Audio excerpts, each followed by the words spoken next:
Olá, senhoras e senhores. São agora exatamente 17 horas e reiniciaremos o nosso penúltimo painel de hoje. Vamos ao painel A Importância do Cuidado com a Sexualidade Masculina.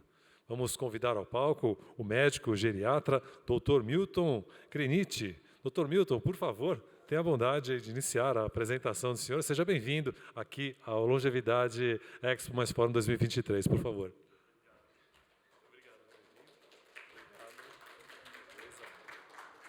Oi, pessoal. Boa tarde. Tudo bem?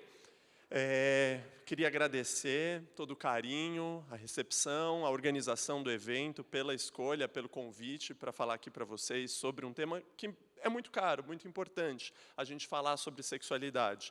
Sei que está agora no fim do dia, então provavelmente teriam mais pessoas, mas que essa mensagem a gente faça reverberar, essa fala da importância do cuidado aí da gente falar sobre sexualidade. Meu nome é Milton Creniti, sou médico geriatra, estudo questões relacionadas ao sexo, sexualidade, envelhecimento, diversidade. E qual vai ser a nossa organização aqui? Eu vou falar um pouquinho, mas para apimentar a nossa discussão, para que a gente fale um pouquinho sobre isso, pense em dúvidas, e depois eu separei um tempinho para a gente tirar dúvidas mesmo, porque eu acho muito importante que a plateia participe, que a gente converse um pouquinho sobre o que ficou de dúvida. Começo falando um pouco da importância da gente entender a cultura, né? A gente não é separado do caldo cultural que nos dá, que nos embasa. A gente está nesse caldo cultural. Então, eu gosto muito dessa fala do professor Ricardo Jacobi, que ele é um professor lá da Argentina, que ele falou isso. A cultura dá forma aos nossos gostos, a expectativa e rechaços. A cultura nos habita em espaços insuspeitos de gozos e desejos, ou nos expulsa às margens do esquecimento e da vergonha. É muito importante a gente pensar nisso, na cultura, para quando a gente for falar de novo de sexualidade, quando a gente for falar de gosto, de desejo, de afeto, porque tudo isso é modulado e operado também pela cultura, né? E saiu daqui? Ah, voltou. Então, falar sobre cultura, e aí a gente vai falar sobre cultura e entender a intersecção de alguns preconceitos. O preconceito etário, preconceito contra a mulher, um preconceito contra as pessoas LGBTs, então vamos entender a importância de falar de cultura.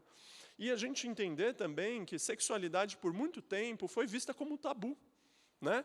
Então, a sexualidade, ao longo da história, ela foi vista como um bode expiatório por diversos grupos, em que era proibido falar de sexualidade. Eu gosto muito da pesquisa da professora Gayle Rubin, porque ela falou uma coisa muito interessante, que sexualidade, às vezes, a sociedade cria um muro que vai separar, de um lado, a sexualidade boa, entre aspas, boa, sadia, normal, e do outro lado do muro, a sociedade coloca aquela sexualidade que seria doente, desviante, pecadora, errada.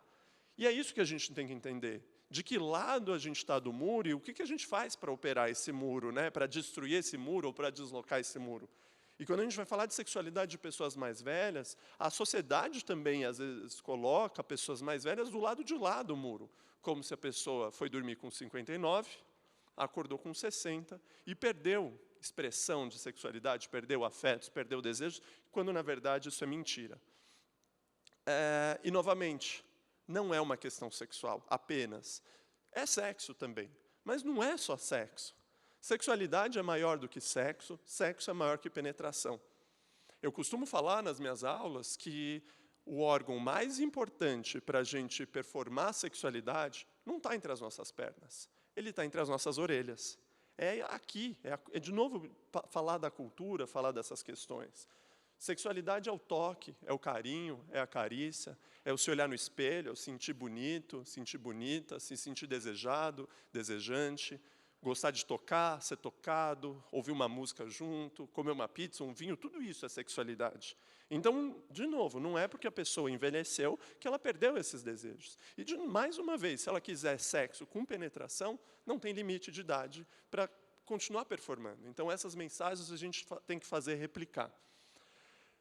Como toda questão relacionada à sexualidade, eu quero que a gente lembre aí do Titanic, lembre do iceberg, né? Para a gente que lembra um pouco da figura do iceberg, a gente sabe que sobre o nível do mar, e visível aos nossos olhos, está o menor volume do iceberg. E embaixo do mar está o maior volume do iceberg. Vamos fazer essa comparação com a sexualidade. Aquilo que a gente consegue ver é o aspecto biológico, mas é o menor volume quando a gente pensa na sexualidade. Abaixo do nível do mar estão os aspectos que operam muito a nossa sexualidade. São os aspectos psíquicos, os aspectos sociais e os aspectos culturais, que vão operar também na vida de homens e mulheres mais velhos. E aqui, falar um pouquinho sobre isso, novamente, da cultura, a cultura na qual a gente está inserido.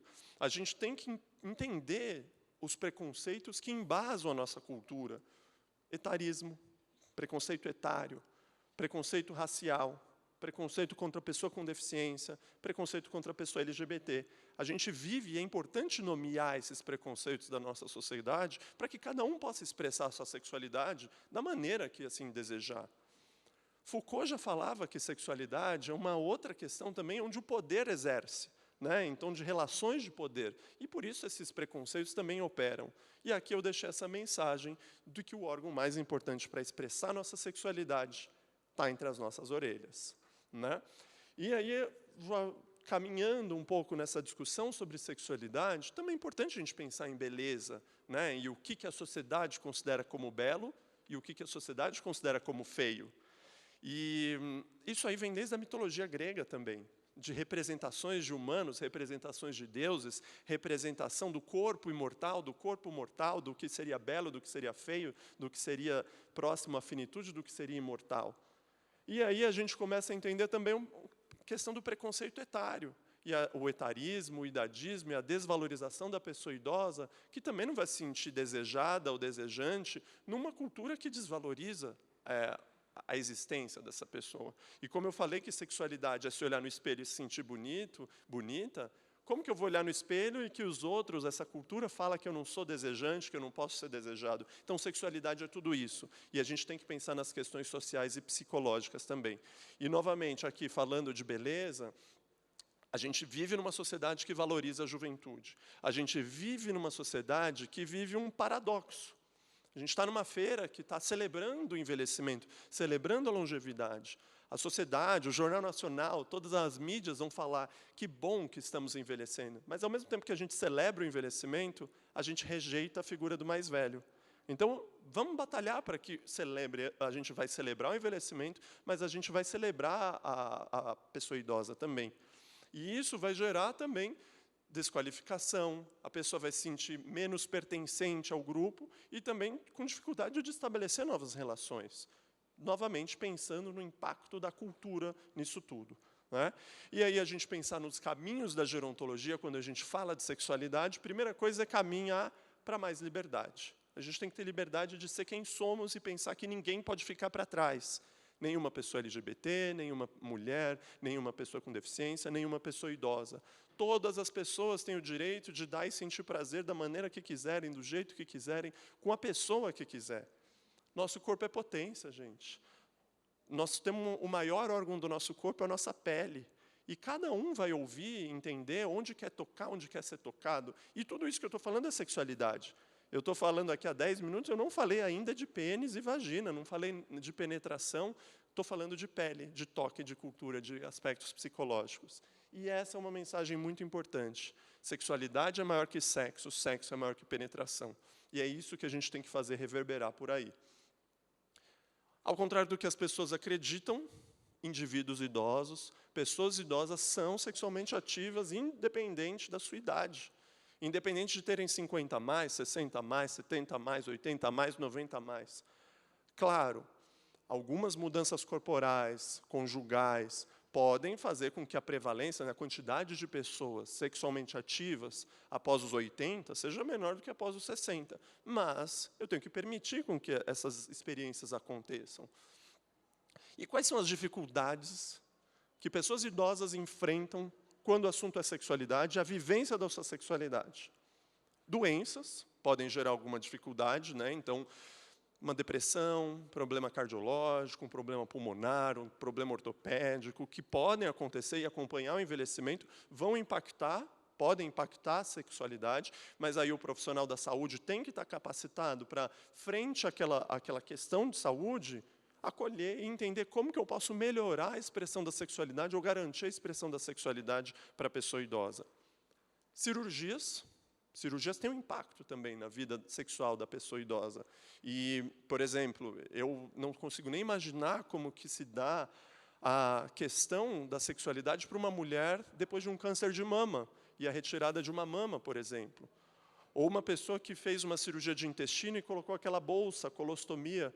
Como que é ter sexo com uma bolsa de colostomia, né? Então, vamos pensar que cirurgias podem impactar muito a vida sexual da pessoa.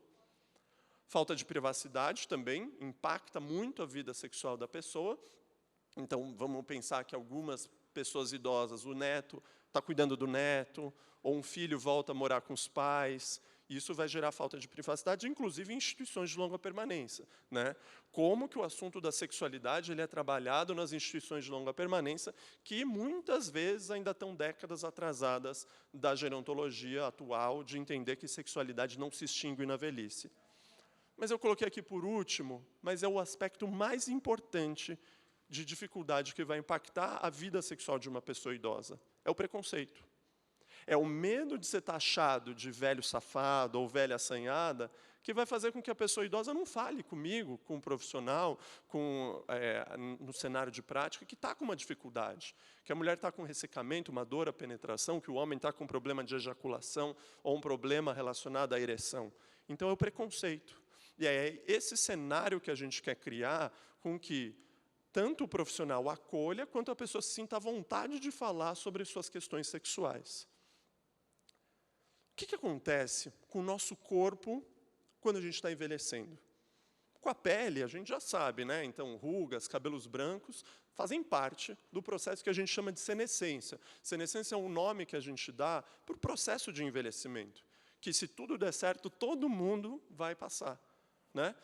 Da mesma forma que surgem rugas e cabelos brancos na pele, órgãos sexuais ou órgãos que a gente utiliza para performar a sexualidade, tem mudanças conforme o tempo vai passar. Então, por exemplo, para pessoas que têm pênis, por exemplo, a ereção muda. Isso faz parte do processo de envelhecimento. Então, a necessidade de estímulo para ter uma ereção pode ter que ter mais estímulo para conseguir uma ereção. Volume que ejacula, volume de sêmen que a pessoa ejacula. A partir dos anos que a pessoa vai passando, esse volume vai reduzindo. Às vezes pode ser que um homem de 80 anos não tenha mais nada de volume para ejacular. Não quer dizer que esse homem não vai ter orgasmo. Porque muitas vezes orgasmo e ejaculação acontecem no mesmo momento, mas são coisas diferentes. É normal um homem de 80 anos não ter volume de sêmen para ejacular, mas não seria normal, seria alguma questão para a gente tratar se ele não tiver orgasmo. E maior tempo de latência para ter uma nova ereção a partir da ejaculação. Isso também é normal com o processo de envelhecimento. E muitas vezes no consultório, meu paciente pode ter essas queixas. Pode ter só a queixa de assim, doutor, está normal eu não ter mais nada de volume de sêmen na hora que eu tenho minha ejaculação? Se eu falo para ele que está tudo bem, que isso faz parte, que todo homem da idade dele pode ter essa questão, ele já se acalma, eu não preciso dar remédio nenhum. É só um acolhimento que já vai facilitar. Tá? Acontecem também, então, essa palestra me pediram para falar das pessoas com pênis, mas com a mulher também acontecem mudanças conforme o tempo vai passando. Então, seja a elasticidade das mamas, a lubrificação, e isso são informações importantes para a gente passar. Remédios, gente. Remédios causam efeitos colaterais na nossa sexualidade. Então, na consulta, é importante que a pessoa idosa se sinta confortável de falar comigo, que sou profissional da geriatria, porque pode ser que algum remédio que eu estou dando para tratar uma pressão alta, um diabetes, alguma outra questão, uma depressão, está impactando, seja o desejo, a excitação, o orgasmo. Então, alguns remédios podem trazer efeitos colaterais. Como que eu faço, então, uma abordagem, né? Então, como que se deve ser feita a questão da abordagem da sexualidade nas consultas? Primeira coisa, tem que fazer parte da rotina. Tenho certeza que a gente vai no médico, e o médico pergunta como está o xixi, como está o cocô, se você caiu, se você tem depressão, se a memória está boa. Mas como que está a sua vida sexual? Você tem alguma questão de sexualidade que gostaria de discutir também? Da mesma forma que eu pergunto se a pessoa está perdendo urina, se a pessoa caiu ou não no último ano, eu tenho que perguntar, fazer parte da minha rotina, perguntar como que está a sua vida sexual. Então, tem que fazer parte da anamnese do profissional da saúde, mas, claro, com privacidade. Muitas pessoas idosas vão para o profissional acompanhadas, às vezes de um filho, de alguma outra pessoa. Então, eu não posso fazer essa pergunta no meio do corredor, com outras pessoas.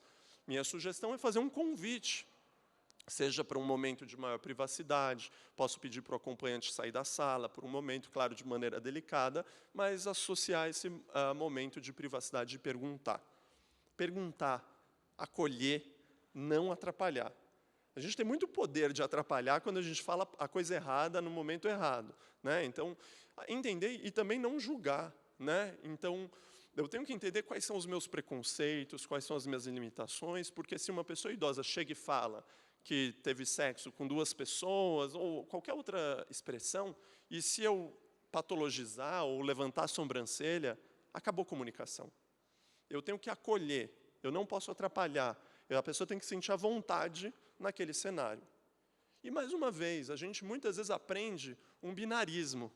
Aquilo que está certo, aquilo que está errado, aquilo que está normal, aquilo que é doente. Tem que sair disso, né? Pensar além do certo e errado. Muitas vezes, na questão da sexualidade em si, é um aspecto muito fluido, né? Não necessariamente aquilo que não está certo está errado, muito particular da vida de cada um, do desejo de cada um, dos gostos e afetos de cada um. Então, falar de disfunções, né? Então, tanto para homens quanto para mulheres. Quais são as principais disfunções? E aqui vocês viram que eu coloquei disfunções entre aspas. E por que a disfunção entre aspas? Já vou ser muito claro, porque também, novamente, eu não quero patologizar. Vocês veem que para mulheres, muitas vezes, a principal queixa é falta de desejo, falta de interesse para o sexo.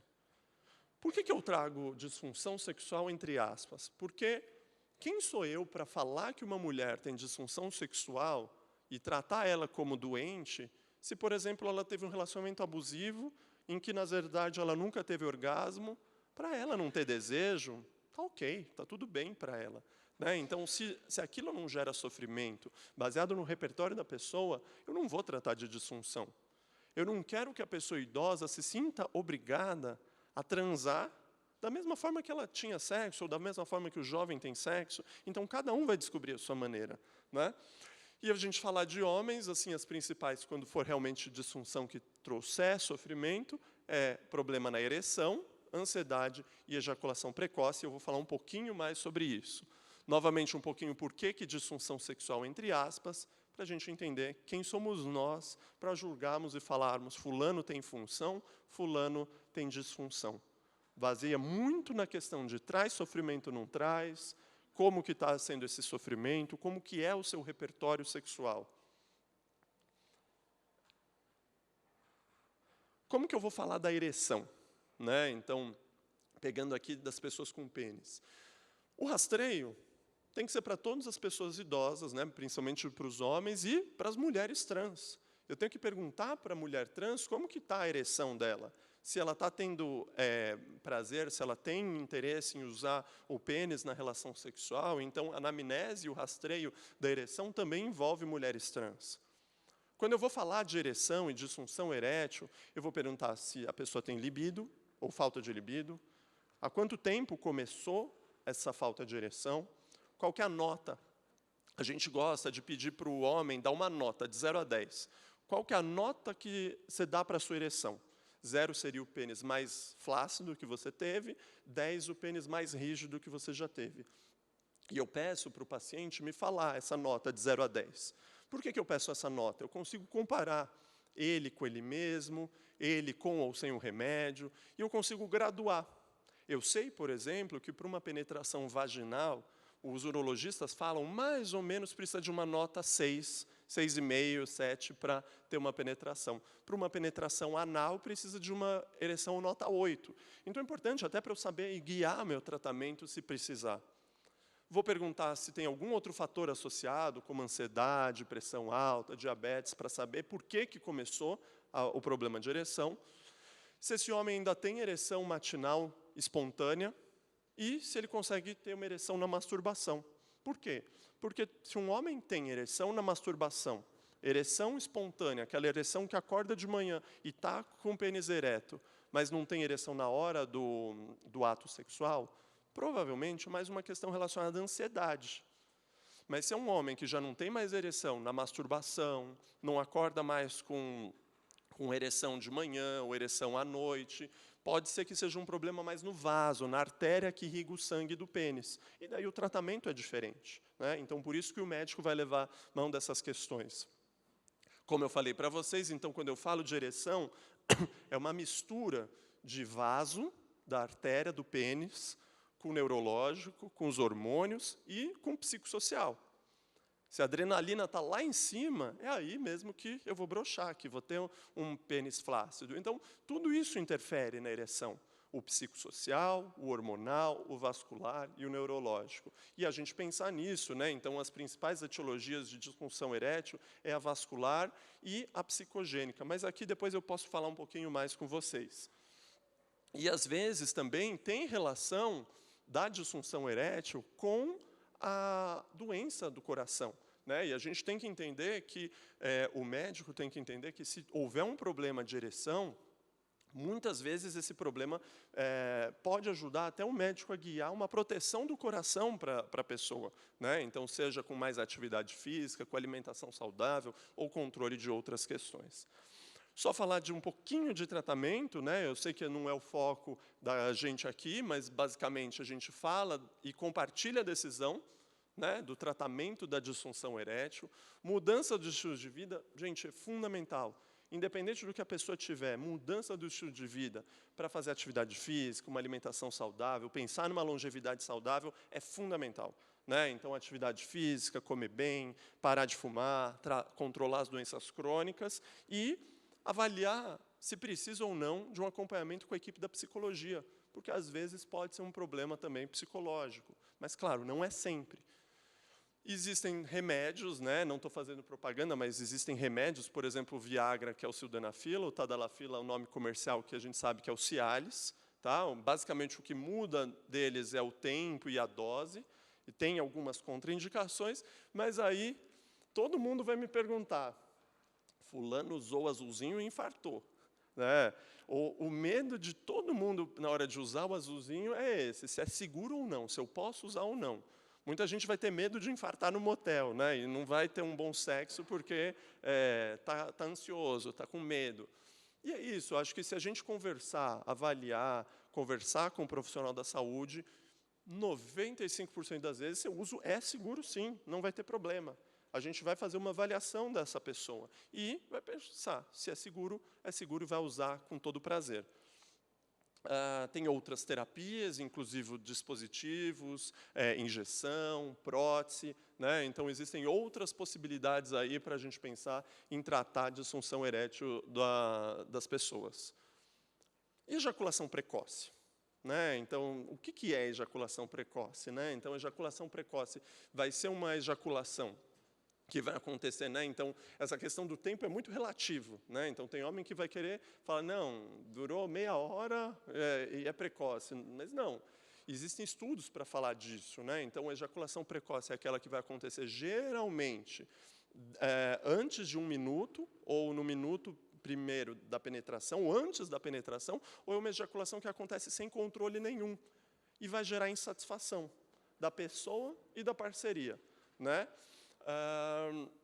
Eu tenho que avaliar o tempo de instalação e como que eu vou tratar, como que eu vou pensar em acolher a pessoa que vive ou tem alguma ejaculação precoce. Primeira coisa é individualizar, conforme cada etiologia. Né? Eu posso tratar com remédio ou psicoterapia também, basicamente acolher, fornecer informações e discutir o assunto. Entender se realmente está trazendo sofrimento para a pessoa, para a parceria, para a pessoa. Porque, mais uma vez, gente, quando a gente fala de sexo e sexualidade, é um tema que muitas vezes os casais não conversam.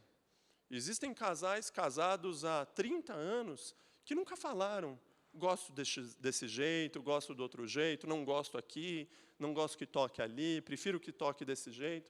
E pode ser que para a parceria está tudo bem acontecer de uma certa maneira, e se o casal conversar, pode ser que vai diminuir muito o sofrimento. Então, a grande questão é a conversa mesmo, né? Então, entender se aquela relação sexual está trazendo ou não algum sofrimento para aquela pessoa. Gosto muito um pouco desse gráfico. Claro, tem algumas ressalvas, mas é um gráfico que fala um pouco de como que é o nosso ciclo de resposta sexual. A gente passa, então, de um desejo, vai para uma excitação, tem o orgasmo e depois resolve aqui, depois do orgasmo. O que eu vou falar para o paciente, às vezes, com ejaculação precoce? Tem que entender um pouquinho esse gráfico, onde é mais ou menos esse ponto vermelho aqui. Porque o que eu vou falar para ele? Porque na hora que passou esse ponto vermelho, ele tem o orgasmo, a ejaculação e acabou a relação sexual para ele. Mas se ele chegar nesse ponto vermelho aqui e diminuir um pouquinho o estímulo, ou seja, vai fazer outra coisa, né? Então, vai estimular a parceria de outra maneira, vai fazer um sexo oral nesse momento, estimula com a mão, faz uma outra coisa. Pode ser que ele diminui um pouquinho a excitação dele e consegue performar um pouquinho mais no sexo. Então, esse gráfico é legal para você até desenhar com a pessoa, e a partir do momento que a pessoa entende como que ela está, e ela entende onde que é esse momento aqui, o pico da excitação dela, ela consegue trabalhar melhor no sexo também. Como que eu trato? Então, eu trato orientando, conversando com a parceria. Eu tento aumentar o tempo de latência da ejaculação. Posso tratar com remédio também de uso oral ou remédio de uso tópico, né, que o paciente vai passar na glande. Então, o uso oral geralmente são antidepressivos, que a gente usa numa dose diferente da dose que a gente usa para tratar a depressão, mas é uma medicação possível, ou um tratamento tópico, que o paciente vai passar no pênis antes da relação sexual, geralmente à base de anestésico. Uma questão que daí a gente vai ter que orientar é que, se for usar o anestésico, daí é bom que use camisinha, porque senão a parceria também vai ficar anestesiada e não vai sentir muita coisa. Então, é importante você conversar sobre isso também com a pessoa, tá? Falei muito disso, né? Então, a questão da sexualidade, gente, ela é uma questão de associação de terapias. Não basta eu achar que eu vou dar uma pílula azul e resolvi todos os problemas do homem, da mulher, de qualquer pessoa.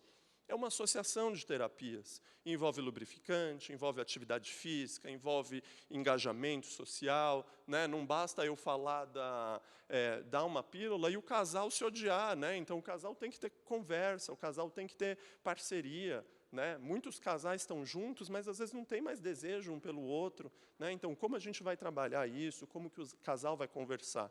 Então, novamente, esse engajamento, essa conexão emocional, psicológica, espiritual entre o casal precisa acontecer.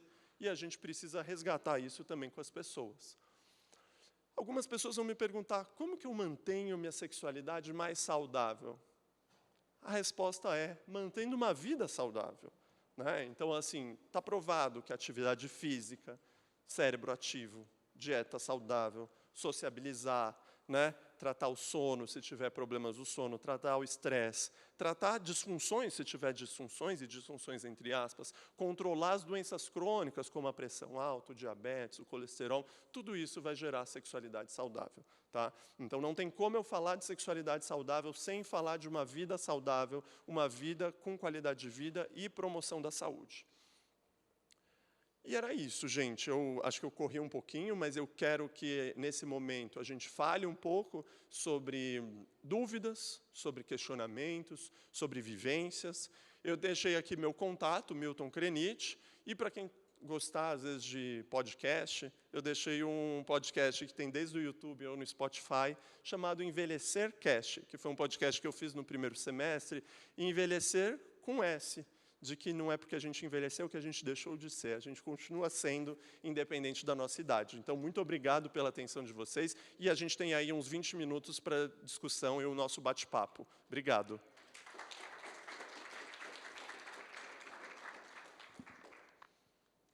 Bem, boa tarde, tudo bom? Eu gostaria de parabenizar pela palestra e eu gostaria de fazer uma pergunta: como que está sendo abordado no consultório não somente entre os profissionais de saúde, mas entre os pacientes, a questão das infecções sexualmente transmissíveis na melhor idade. Porque a gente fala muito da contracepção, da prevenção de gestação, mas e quando não há mais essa interrupção na fase reprodutiva? Por que não se preocupar com essa infecção? A gente fala muito nas doenças crônicas não transmissíveis, fala-se em hipertensão, diabetes, dislipidemia, mas e nas ISTs? Como é que isso está sendo trabalhado no consultório? Como que você chama? Emanuele. Emanuele, excelente pergunta.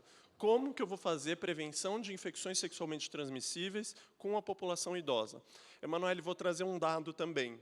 Ao mesmo tempo que a gente fala e celebra o envelhecimento, infelizmente o número de casos de algumas infecções tem aumentado. Qual que é o meu raciocínio, o meu diagnóstico para isso? Falta de políticas públicas pensada para o envelhecimento. Por quê, Emanuele? Porque hoje, as secretarias de saúde, os ministérios, eles vão pensar em políticas de prevenção, mas eles pensam para o jovem. Mas a campanha que é feita e pensada para o jovem, no cenário do jovem, ou eu vou fazer uma campanha de prevenção de STs para o jovem no carnaval, não é a mesma campanha que vai se aplicar à pessoa idosa. Por exemplo, na cidade de São Paulo, a gente teve uma queda importante do número de novos casos de HIV, mas principalmente numa população de homens gays, brancos, jovens. Então, a gente tem que entender com qual população a gente está dialogando, né? Então, aí vou para o segundo momento da minha resposta. Daí a gente tem que dialogar, entender o contexto de cada pessoa. E entender uma coisa que eu gosto muito, que chama prevenção combinada. O que é prevenção combinada de HIV? Não existe um único método de prevenção de infecções sexualmente transmissíveis. Camisinha é um excelente método, mas se é um método que fica na minha carteira, não é um método bom. Ela deixa de ser efetiva. Ela só tem efetividade se a pessoa usar. Então, para as pessoas que não vão usar a camisinha, eu tenho que discutir, oferecer um cardápio de possibilidades, que não tem hierarquia, nenhum método é melhor que o outro. Um método pode ser bom para mim, não é bom para você, não é bom... Cada um vai ter o seu método. E aí entram questões como a PrEP, PEP, vou falar um pouquinho o que é PrEP e PEP, entra camisinha interna, camisinha externa, usa testagem também, testagem frequente, tratar os sintomas da menopausa, então, uma vagina mais ressecada tem mais chance de contrair alguma infecção por conta do atrito. E PrEP e PEP, para quem não conhece, gente, PrEP chama profilaxia pré-exposição, ou seja, eu tomo o remédio do HIV antes de ter contato com o vírus e tem uma efetividade altíssima de prevenção, para não dizer 100% quase de prevenção de contração de HIV. E a PEP é a profilaxia pós-exposição. Fui para o baile, transei sem camisinha, no dia seguinte, ou em até 72 horas, eu tenho acesso ao antirretroviral por até 72 horas, com uma prevenção também altíssima para a contração. Então, eu tenho que ofertar. Mas, daí, entrando na terceira parte, finalizando a minha resposta, a gente não fala sobre isso. E é isso que a gente tem que levar para os locais, que a gente fala com os idosos, para as festas, para os centros de acolhida, para que eles conversem, entendam-se como vulneráveis e a gente os veja como vulnerável. Mas obrigado. Acho que tem ali. Bom, boa tarde, Boa tarde a todos e a todas. Eu me chamo Nadir Amaral e estou como conselheiro municipal de saúde, né, aqui de São Paulo, e estou montando o GT de Saúde do Homem, e é um tema muito importante dentro da Secretaria de Saúde, que é o que você falou. Quando se discute sexualidade masculina, ele vira um pouco um deboche. Infelizmente, isso me incomoda. Uma pessoa idosa, com 65 anos, esse lado jocoso da nossa sexualidade mais masculina, né? Você agora mesmo citou sobre o olhar que as pessoas têm para o homem, né? Porque parece nós morremos mais cedo, né? Porque nós não nos cuidamos. Eu sou de uma geração que não tem esse olhar, né? Eu sou de uma geração que a camisinha era, né? Era complicada, era chupar com bala, aquela coisa toda. Tudo aquilo ainda me reporta isso, né? Mas na saúde pública não há uma atenção para isso, infelizmente, né? E não há políticas públicas, como você falou. O que importa é o jovem, né? Porque ele dá retorno. O idoso não, né? Então, e isso nós temos que sempre discutir. Todos aqueles que trabalham, principalmente com a saúde do homem, nós não somos vistos, porque somos homens, né? somos mais fortes, somos super-homem, nós não temos doença. E nós mesmos incorporamos isso. Principalmente, eu não sei quanto ao homem jovem, mas na minha faixa etária ainda nós temos esses olhares distorcidos, né? Então, e a mulher também, quem nos conduz é a mulher, que para nós é um erro gravíssimo, mas que nós temos que aprender. Mas o que me deixa dentro da onde eu atuo como conselheiro de saúde é essa falta de política pública para nós. Como é que nós vamos trabalhar?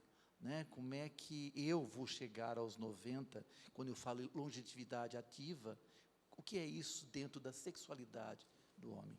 É um tema que realmente nós precisamos cada vez mais discutir, não levar jocosamente, mas um tema sério, porque eu quero viver bastante, e espero que muitos outros queiram também, né? Então, tem que ter uma atenção. Obrigado. O senhor tem toda a razão.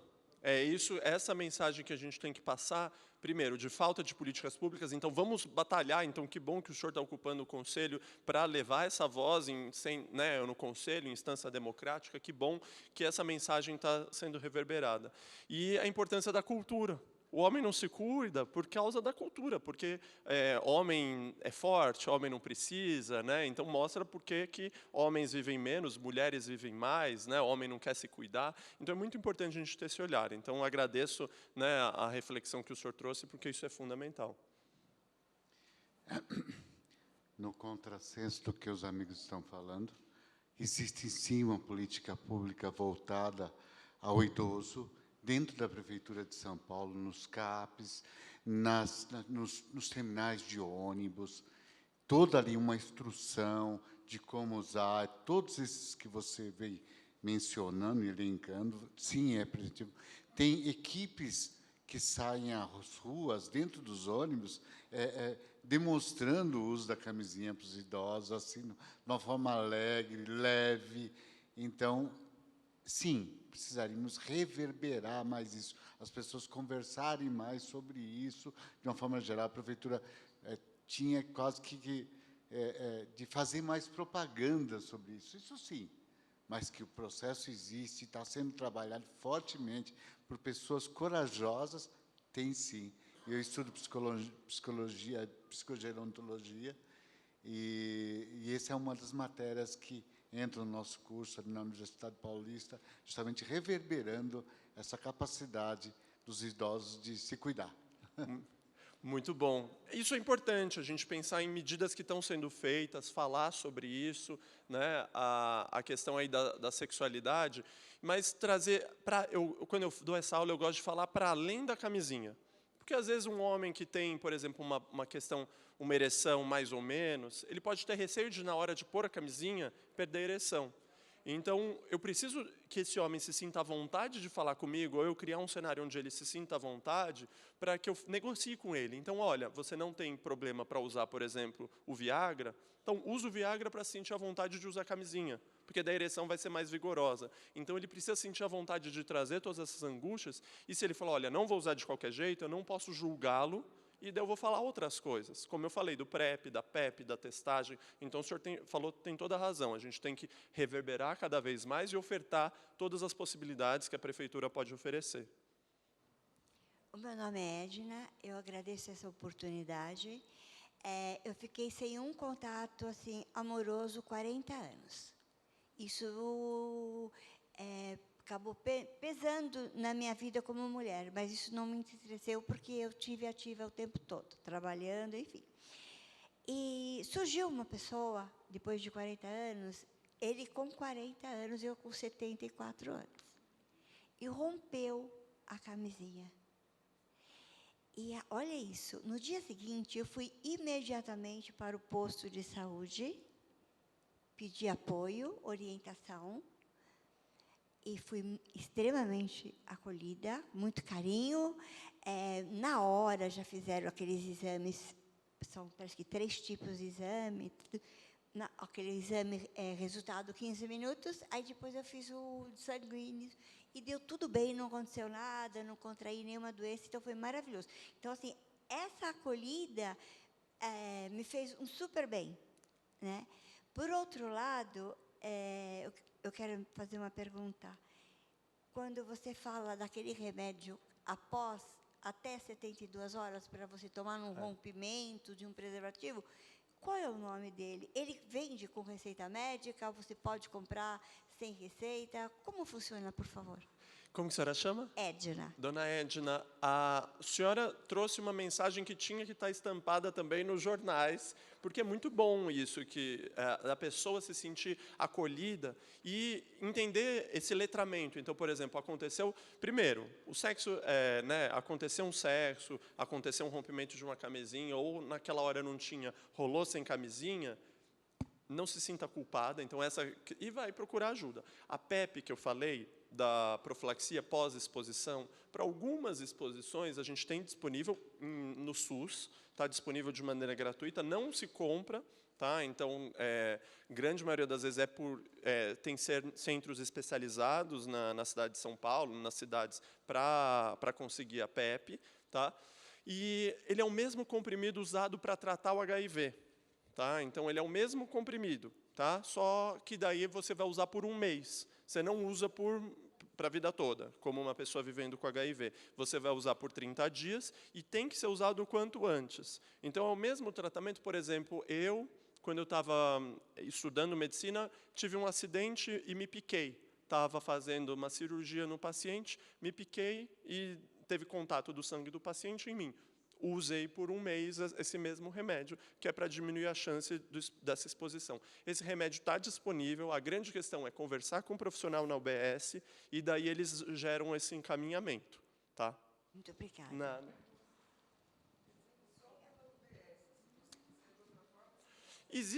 Tem uma empresa hoje que faz isso, e é um serviço muito legal. Até um amigo meu, que ele é infectologista, ele criou essa empresa, chama Vem Libre. É uma empresa que você tem por exemplo, tive uma relação sexual desprotegida. No dia seguinte, eu entro em contato, eles fazem uma consulta de enfermagem, a enfermeira, a pessoa da equipe de enfermagem faz esse contato com você por teleconferência e você paga uma taxa e você recebe em casa via delivery, entrega de um motoqueiro, motoboy, e chega o medicamento na sua casa. Então, tem essa empresa que faz isso. Claro, daí é pago, não é um valor muito alto, mas é uma outra possibilidade de democratizar também o acesso à informação e o acesso à medicação.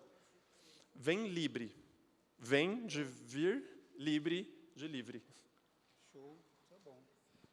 Boa noite a todos, a todas. Nilton, parabéns mais uma vez, tenho acompanhado as suas palestras.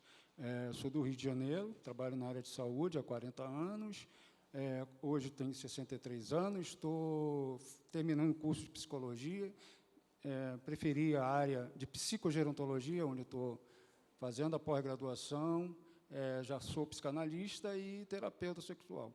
A opção por isso, dentro da área de saúde, começou até com 30 anos, porque eu comecei a ter um distúrbio de hiperprolactimia, paralelo com hipogonadismo. Uma prolactina alta, testosterona baixa, já com 30 anos. Peguei um excelente urologista da rede pública e andrologista, e ele me indicou aquele livro Orgasmo Múltiplo do Homem, que você deve conhecer, Mata Chia, também tem da linha da mulher, e ali me despertou interesse, até eu chegar a esse ponto de...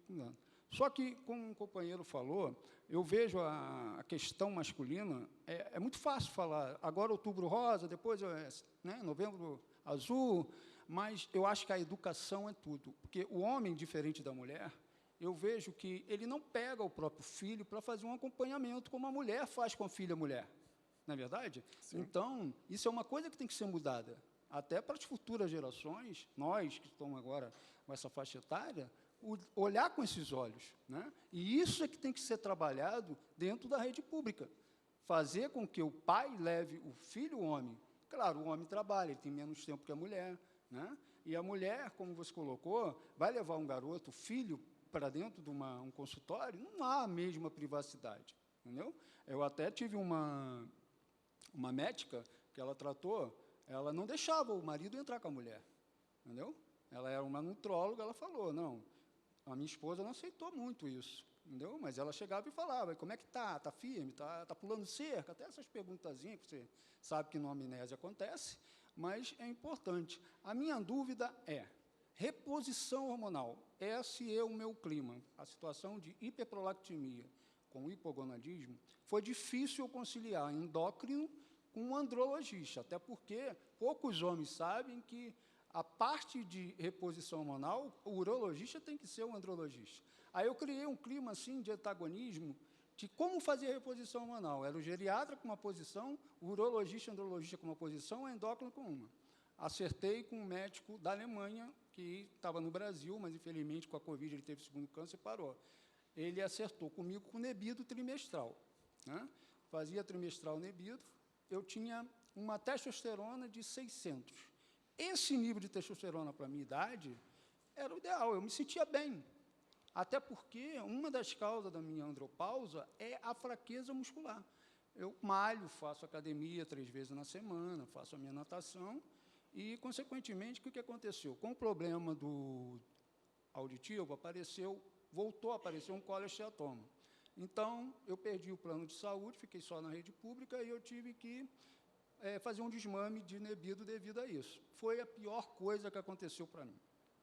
Mudou radicalmente a minha vida, tanto na questão sexual, como no dia a dia. O humor mudou, né? Você sabe disso, o humor mudou, o sono não é mais o mesmo, né? Essas coisas todas.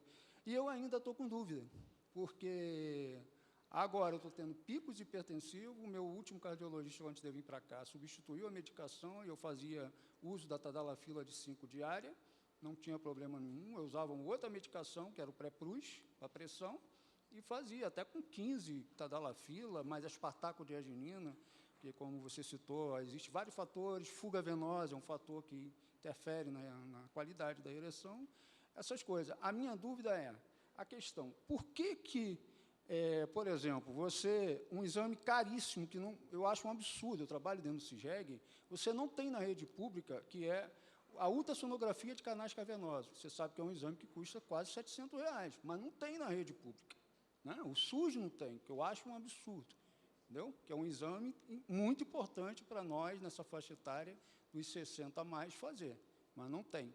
A questão da prótese peniana, ela é positiva, ela é negativa quando ela é necessária. E a reposição hormonal? Gostaria que você respondesse essas 3 perguntas.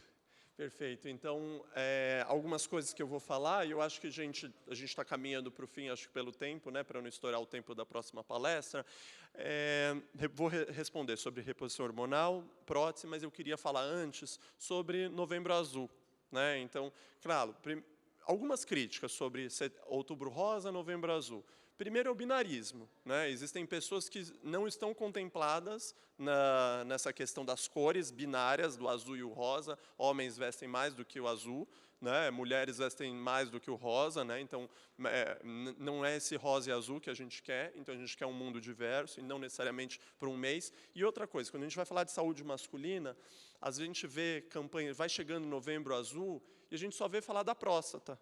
Mas a gente não fala a saúde do homem é muito mais do que... A próstata é um órgão desse tamanho, né? Então, a gente tem que falar de acidente, de álcool, de cigarro, de depressão, de pressão alta, de diabetes, de coração, de atividade física, de alimentação saudável. Não reduzir a saúde do homem a um órgão de 2 centímetros. Claro que é muito importante, traz câncer, mas eu vou aproveitar essa visita para cuidar da saúde do homem, de uma maneira integral, entendendo que ele é mais do que um órgão. Essa é a visão da geriatria, né? Uma visão de olhar a pessoa como um todo, para além de um órgão. Prótese peniana. Prótese peniana está indicada, tá? Principalmente se a pessoa já não tem, já tem, às vezes, uma debilidade dos vasos e não vai responder às terapias, por exemplo, o Viagra, o Cialis, a tadalafila, a sildenafila. Então, é uma boa opção. Claro, a gente sabe da dificuldade do acesso à prótese peniana, mas uma coisa importante para a gente trabalhar com a pessoa que vai colocar prótese e com a parceria também dela é expectativa versus realidade, né? Entender que precisa de uma orientação. Às vezes a ereção precisa estar no contexto, né? Porque como tem uma prótese, posso ter ereção ao momento que eu quiser, mas será que a pessoa está excitada ao mesmo tempo que eu? Que antes ia rolando a primeira parte do sexo, as 2 pessoas iam ficando excitadas, tinha ereção, a parceria ficava mais lubrificada, vai acontecer o sexo. Então, preciso orientar a pessoa que a ereção vai ser diferente, que o estímulo sexual precisa ser diferente, mas pode ser benéfica, sim, desde que seja conversado. Prótese peniana. E sobre reposição hormonal. Eu sou a favor de alguns casos da gente pensar em reposição hormonal. O que a evidência da ciência fala para a gente? Se a pessoa tem sintomas, como o senhor falou, fraqueza muscular, às vezes uma questão do humor, falta de libido, os pelos do corpo estão caindo, a massa muscular vai se alterando, e eu meço a testosterona, e em 2 medidas a testosterona está lá embaixo, daí eu falo que essa pessoa tem hipogonadismo. Né? Então, por quê? A nossa produção da testosterona ela é muito variável. E pode acontecer também, a gente tem uma reserva muito grande de testosterona. Nem todo homem com 70 anos, 80 anos, vai precisar de reposição de testosterona. Na verdade, a maioria não vai precisar. Eu vou só repor para aqueles que não têm contraindicação, nunca tiveram câncer, por exemplo, de próstata, para aqueles que têm sintomas e para aqueles que, em 2 medidas, eu tenho a medida baixa. Daí eu tenho as opções, como o senhor falou, da reposição injetável, mas eu tenho reposição gel. Mas, mesmo assim, também é muito ruim, porque é caro, não é acessível. Ou também é muito difícil de conseguir pelo SUS, ou não tem no SUS. Então, uma coisa para a gente pensar e discutir. Gente, eu acho que esse assunto não termina aqui. Fico muito feliz que no começo a gente tinha poucas pessoas na sala, e a sala foi enchendo, então fico feliz que sábado, 6 da tarde, a gente está aqui falando de um tema importante. Sexualidade não é secundário, sexualidade é importante. E uma última mensagem, que eu tenho 20 segundos, vou terminar no tempo. Sexualidade é uma questão que nos atravessa do nascer ao morrer. Independente da idade que a gente tiver, independente de como a gente existir nesse mundo, sexualidade vai continuar fazendo parte de quem nós somos. Tá? Então, quem tiver alguma outra dúvida, tem meus contatos aqui, e agradeço o carinho e a atenção de todos. Gente, muito obrigado. Obrigado.